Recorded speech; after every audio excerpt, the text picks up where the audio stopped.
Hello friends, आज की video में बताने वाले हैं कि जो हमारा वीवो फ़ोन है तो वीवो फ़ोन की इस सेटिंग्स पे जाकर जो हमारे फ़ोन में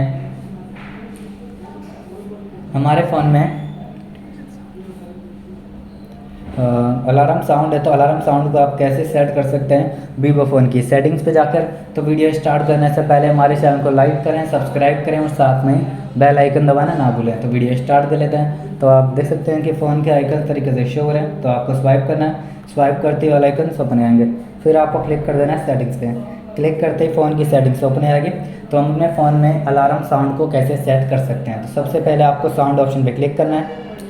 क्लिक करते ही साउंड सेटिंग्स ओपन आएगी। तो अलार्म साउंड को सेट करने के लिए इस ऑप्शन पे क्लिक करना है, अलार्म साउंड। तो अलार्म साउंड को सेट कर लेते हैं, कोई भी साउंड, और सेट क्लिक करते ही हमारे फ़ोन में अलार्म साउंड सेट हो जाएगा। तो इस तरह से आप अलार्म साउंड को सेट कर सकते हैं वीवो फ़ोन की सेटिंग्स पे जाकर। तो आपको वीडियो अच्छी लगी तो लाइक करें, सब्सक्राइब करें और साथ में बेल आइकन दबाना ना भूलें। और थैंक यू।